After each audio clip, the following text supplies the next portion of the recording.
میں نے کہا میں کہتا ہوں کہ صحابہ نے سب سے پہلے ذکر میلاد کیا ہے. یہ شرط ہے. اگر صحابہ کرام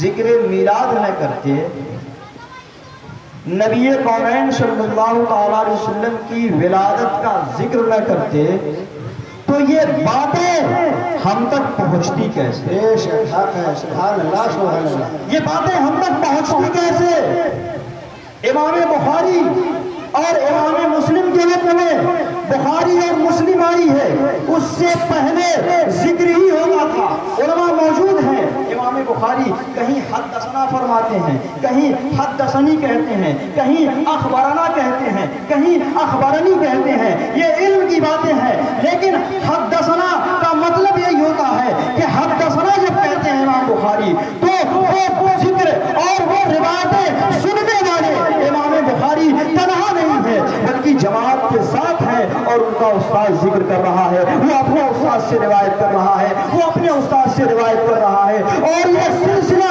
نبی کونین صلی اللہ تعالی علیہ وسلم تک پہنچ جاتا ہے. حضرات محترم، تو میں یہی کہتا ہوں کہ اگر صحابہ نے ذکر میلاد نہیں کیا ہے، ذکر ولادت نہیں کیا ہے، تو یہ روایتیں ہم تک پہنچی کہاں سے؟ پہلے تو بیان ہی کیا گیا ہے.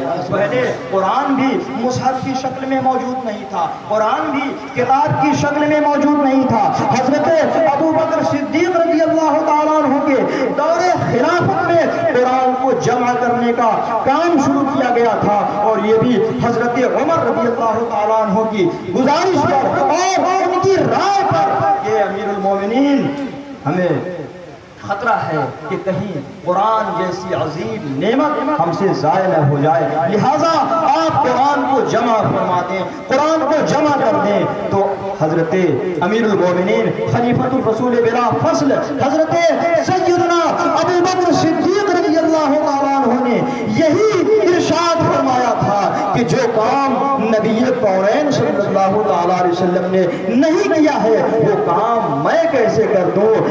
تو حضرت عمر رضی اللہ تعالیٰ عنہ نے عرض کی تھی امیر المومنین یہ کام تو اچھا ہے، یہ کام تو اچھا ہے، لہذا معلوم یہ ہوا کہ جو کام اچھا ہو، جو دین سے نہ ٹکرائے، جو شریعت سے نہ ٹکرائے، وہ بدعت بھی ہے، وہ بدعت حسنہ ہے، وہ کام صحیح ہے، مستحسن ہے، وہ کام کیا جا سکتا ہے. کیونکہ حضرت ابو بکر صدیق رضی اللہ تعالیٰ عنہ اور حضرت عمر فاروق اعظم رضی اللہ تعالیٰ عنہ یہ خلیفہ راشدین میں ہے، اور اللہ کے نبی سید عالم صلی اللہ تعالیٰ علیہ وسلم نے ارشاد فرمایا علیکم بسنتی و سنت خلفاء الراشدین کہ تم پر میری بھی سنت لازم ہے، میری بھی پیروی لازم ہے، اور میرے خلفاء راشدین کی پیروی اور سنت بھی تم پر لازم ہے.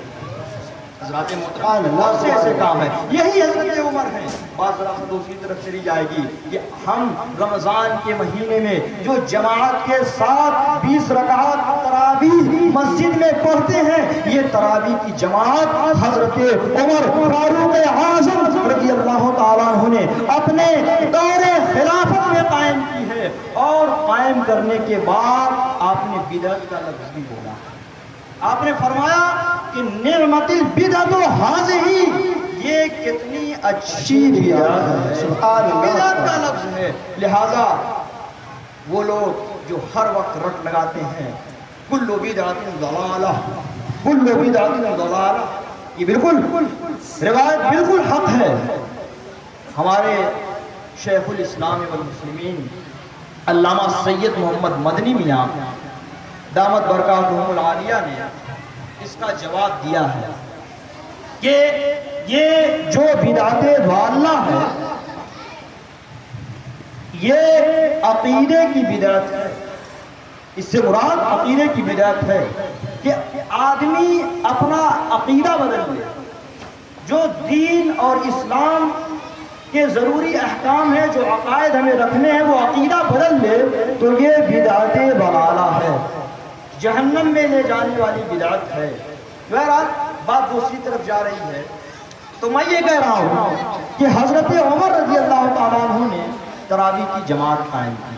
آپ جمعہ کی نماز ادا کرنے جاتے ہیں، پہلی اذان ہوتی ہے، آپ تیاری کر کے مسجد جاتے ہیں، جب امام صاحب ممبر پر جانے والے ہوتے ہیں تو اس وقت بھی مؤذن صاحب اٹھ کر کے چلے جاتے ہیں صحن میں مسجد کی، اور ایک اذان پکارتے ہیں جسے اذان ثانی کہا جاتا ہے۔ یہ اذان ثانی حضرت سیدنا عثمان بن عفان رضی اللہ تعالی عنہ کے دور خلافت میں قائم کی۔ اذان ثانی اس کے پہلے نہیں ہوتی تھی، تو معلوم یہ ہوا کہ جو کام اچھا ہو، مستحسن ہو، وہ کیا جا سکتا ہے، لیکن یہ کہنا کہ نبی پاک صلی اللہ علیہ وسلم کا ذکر ولادت صحابہ کرام نے نہیں کیا، یہ بالکل باطل ہے، بلکہ اللہ کے نبی سید عالم صلی اللہ علیہ وسلم نے اپنا ذکر اور اپنی ولادت کا ذکر خود فرمایا ہے۔ مشکات میں باب کہے ہوئے ہیں، بابو فضائل میلاد النبی صلی اللہ علیہ وسلم، اس میں اللہ کے نبی سید عالم صلی اللہ علیہ وسلم کی یہ حدیث باب موجود ہے کہ میں وہ ہوں کہ قیامت کے دن جنت کا دروازہ سب سے پہلے میں کھٹکھٹاؤں گا اور جسے چاہوں گا جنت میں داخل کر دوں گا۔ اور سنو، میں وہ ہوں کہ جب میری ولادت ہوئی، جب میں پیدا ہوا تو میری والدہ نے ایک خواب دیکھا اور اس خواب میں ایک روشنی دیکھی، اس روشنی میں شام کے شاہی محلات کو میری والدہ نے دیکھ لیا۔ تو اللہ کے نبی سید عالم صلی اللہ تعالی علیہ وسلم نے بھی اپنا میلاد بیان کیا، اور وہ اعتراض کرنے والے کہ صحابہ نے ذکر میلاد نہیں کیا، ذکر ولادت نہیں کیا، اللہ کے نبی سید عالم صلی اللہ تعالی علیہ وسلم کا ذکر آسمانی پہلی کتابوں میں بھی موجود تھا۔ وقت نہیں ہے، میں اس طرف جانا نہیں چاہتا حضرات محترم، بلکہ اللہ کے نبی سید عالم صلی اللہ تعالی علیہ وسلم کے دو عظیم صحابیوں کا بھی پہلے کی کتابوں میں ذکر تھا، حضرت ابو بکر صدیق رضی اللہ تعالیٰ عنہ کا، اور حضرت علی رضی اللہ تعالیٰ عنہ کا، اور حضرت عمر رضی اللہ تعالیٰ عنہ کا بھی بعض آسمانی کتابوں میں ذکر ملتا ہے۔ حضرات محترم، تو یہ کہنا کہ صحابہ کرام نے ذکر میلاد نہیں کیا، جھنڈے کی دلیل مانگی جاتی ہے، جلوس کی دلیل مانگی جاتی ہے، جبریل امین نے تو جھنڈے لہرائے تھے،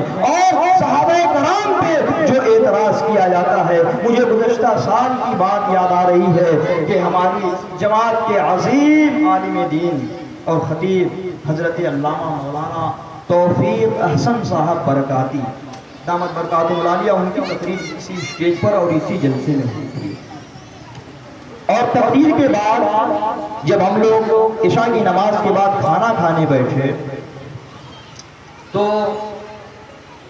یہی بات چھڑ گئی کہ صحابہ کرام نے جھنڈے نہیں لگائے، تو انہوں نے ایک بڑا پیارا جواب دیا تھا، مجھے یاد ہے، میں آپ کے ذہن میں گوش گزار کرتا ہوں کہ مولانا توفیق احسن صاحب نے کہا کہ صحابہ کرام کو جتنا کفن ملنا چاہیے تھا اتنا کفن نہیں ملا۔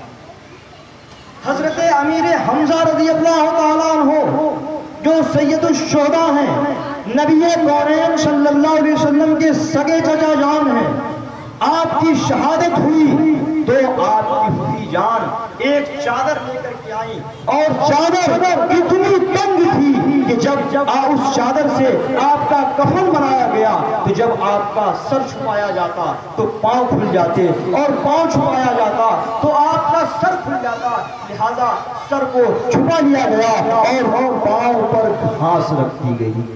یہ جواب انہوں نے دیا کہ صحابہ کرام کو جتنا کفن ملنا چاہیے تھا اتنا کفن بھی نہیں ملا، کیونکہ وہ غریبی کا دور تھا، غربت کا عالم تھا۔ لیکن یہ کیا، اس پر آپ کو کیسے یہ معلوم ہو گیا کہ انہوں نے جشن نہیں منانا، انہوں نے خوشی کا اظہار نہیں کیا ہے، مسرت کا اظہار نہیں کیا ہے؟ اور یہ جو اعتراض کہ یہ تیسری عید کہاں سے آ گئی، اور تیسری عید ہے تو اس عید کی نماز کہاں ادا کی جاتی ہے؟ حضرات محترم، یہ جو آپ اعتراض کرتے ہیں کہ تیسری عید کی نماز کہاں سے کہاں ادا کی جاتی ہے، اسی سے معلوم یہ ہو جا رہا ہے کہ یہ بدعت ہے۔ عید کا معنی آپ لغت اٹھائیں گے تو سیدھا سا ایک معنی ہے خوشی۔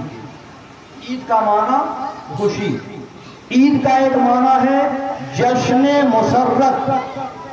آپ جشن عید میلاد النبی کہتے ہیں، صرف عید میلاد النبی کہہ دیں تب بھی جشن کا کام چل جائے گا۔